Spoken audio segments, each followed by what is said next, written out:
Good morning all of you. आज हम पढ़ेंगे व्यंजन। तो बच्चों आज हम पढ़ेंगे व्यंजन क्या होते हैं। बच्चों यहाँ पर आप देख रहे हैं, जिन वर्णों का उच्चारण करते समय वायु थोड़ा अवरुद्ध होकर मुख से बाहर निकलती है उन्हें व्यंजन कहते हैं। हिंदी में 35 व्यंजन वर्ण हैं। बच्चों जिन वर्णों का उच्चारण करते समय जो हमारे मुख से वायु निकल रही है, वहाँ उस वायु को बाहर आने में क्या हो रहा है, कुछ अवरोध उत्पन्न हो रहा है, इसलिए उसको हम क्या बोलते हैं, उन्हें हम व्यंजन कहते हैं। यानी कि जिन वर्णों को उच्चारण के लिए स्वरों की सहायता लेना पड़ती है, स्वर की सहायता ली जाती है, उन्हें व्यंजन कहते हैं। और यह 35 व्यंजन होते हैं। अब हम देखेंगे व्यंजन के भेद। व्यंजनों को 3 भागों में बांटा गया है, स्पर्श व्यंजन, अंतस्थ व्यंजन, ऊष्म व्यंजन। बच्चों यहाँ पर हम सबसे पहले देखेंगे स्पर्श व्यंजन। जिन व्यंजनों का उच्चारण करते समय वायु मुख के विभिन्न भागों जैसे कंठ, तालु, मूर्धा, दंत, ओष्ठ आदि को स्पर्श करते हुए बाहर निकलती है, उन्हें स्पर्श व्यंजन कहते हैं। बच्चों यहाँ पर आप देख रहे हैं कि जिन व्यंजनों का उच्चारण करते समय वायु हमारे मुख से जब निकलती है तो वो किन किन से टकरा रही है, कंठ से, तालु से, मूर्धा से, दंत से और ओष्ठ से। जब इन सब से स्पर्श करते हुए जब वो बाहर आती है तो उसे हम क्या बोलते हैं, स्पर्श व्यंजन। इनका नाम प्रथम वर्ण के नाम पर जाना जाता है। यानी कि जो वर्ण आप समूह देख रहे हैं, इनके प्रथम वर्ण के नाम पर इनको जाना जाता है और इनकी संख्या 27 है। क वर्ग से लेकर प वर्ग तक सभी क्या है बच्चों, स्पर्श व्यंजन हैं। अब इसके बाद हम देखेंगे क वर्ग। बच्चों यहाँ पर आप क वर्ग देख रहे हैं, क, ख, ग, घ, ड़। यानी कि इनका जो उच्चारण स्थान है वो क्या है, कंठ, कंठ है। बच्चों यहाँ पे क, ख, ग, घ, अंग। यहाँ पे आप देख रहे हैं ये ड़ नहीं है, ये क्या है, अंग, यानी अंग हम ध्वनि निकलती है। इनके उच्चारण में जीभ का पिछला भाग गले को छूता है और इसीलिए इसको कंठ का स्थान दिया गया है। बच्चों यहाँ पर आप देखिए, ये जो अंग आप देख रहे हैं, यहाँ पर इसको हम इस तरह से, ये देखिए ये ड़ नहीं है, इसको हम इस तरह से लिखते हैं। इसके बाद बच्चों हम देख रहे हैं च वर्ग, च, छ, ज, झ, अय। अब यहाँ पर बच्चों यह इसके उच्चारण में जीभ मुंह के ऊपरी हिस्से से टकराती है, इसलिए इसका स्थान तालु है, यानी कि तालव्य। इसके बाद बच्चों आप देख रहे हैं ट वर्ग, ट, थ, ड, ढ, ड़, यानी कि मूर्धा। यह बच्चों आप देख रहे हैं कि मूर्धा का स्थान दांतों के पिछले हिस्से के ऊपर की जगह होता है और जीवा जब मुंह के अंदर उभरे हुए भाग से टकराती है तो इन वर्णों का उच्चारण होता है, इसलिए इसको मूर्धा यानी मूर्धन्य कहा जाता है। इसमें आप देख रहे हैं ट, ठ, ड, ढ, ड़ और यहाँ पे आप देख रहे हैं अड़ा और अण। बच्चों अब यहाँ पे इनमें अंतर क्या है, ये देखिए। यहाँ पे आप देख रहे हैं ये ड और ड़ और ये ढ और अड़।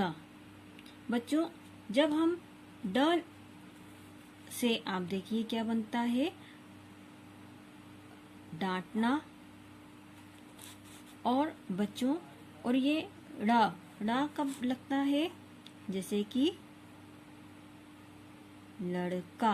अब देखिए यहाँ पर जो हमने डॉट लगाया है, ये अगर हम इसको हटा के हम बोले तो क्या ये हम बोल पाएंगे, लड़का नहीं, ये गलत प्रोनाउंसिएशन हो जाएगा, इसलिए यहाँ पे बिंदी लगाई गई है।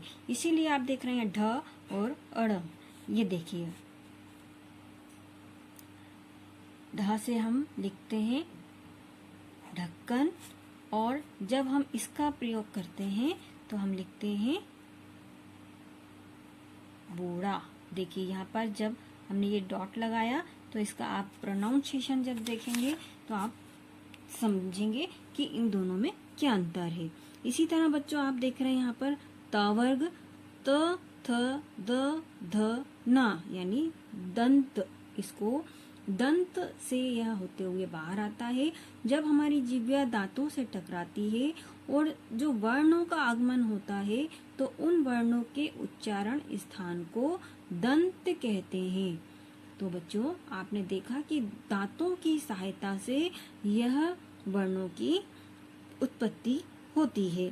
इसी तरह से आप देख रहे हैं बच्चों यहाँ पे प वर्ग, प, फ, ब, भ, म, ये क्या है बच्चों, यह ओष्ठ।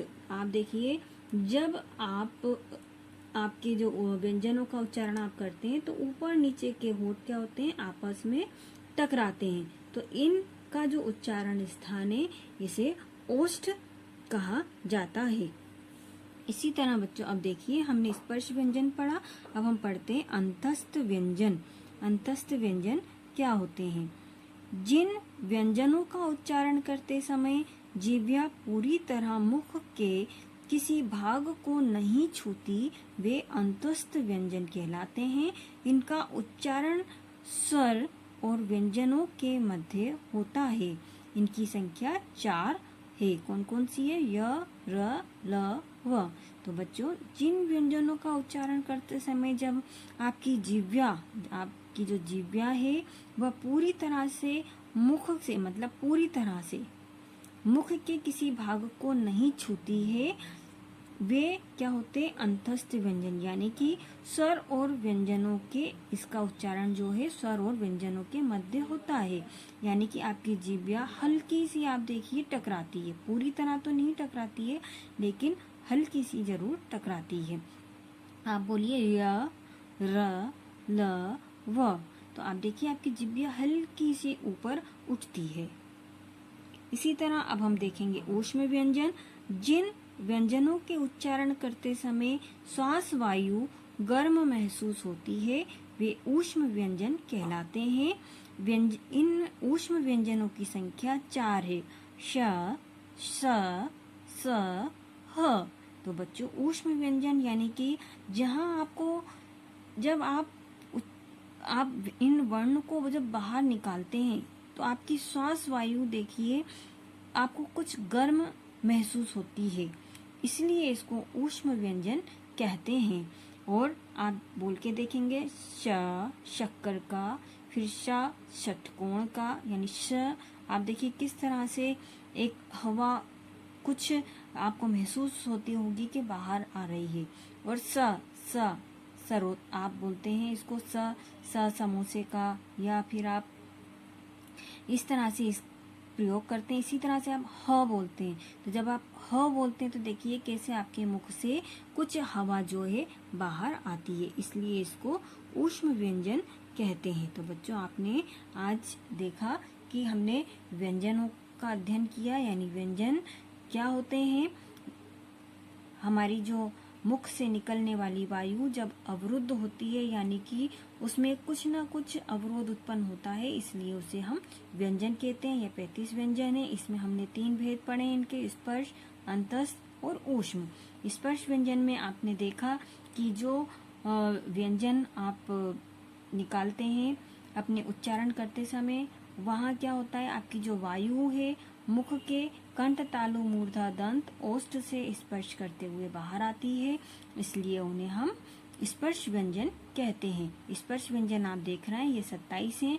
आपने इनको क, च, ट, त, प वर्ग में रखा था। इसी तरह से आपने अंतस्थ व्यंजन पढ़ा। अंतस्थ व्यंजन में आपने देखा कि कौन कौन से आते हैं, य, र, ल, व। ये बच्चों आपने देखा कि इसमें आपकी जिह्वा जो है पूरी तरह मुख के किसी भी भाग को नहीं छू रही है, यानी कि जो आपने ये 5 देखे हैं इन 5 में से वह पूरी तरह उनको नहीं छूती है, इसलिए इसको अंतस्थ व्यंजन कहते हैं। इसके बाद ये आपने ऊष्म व्यंजन पढ़े, जो कि श्वास वायु आपको क्या होती है, उच्चारण करते समय गर्म महसूस होती है, इसलिए इनको ऊष्म व्यंजन कहते हैं। और आपने इसमें देखा कि ये 4 हैं, श, स, ह।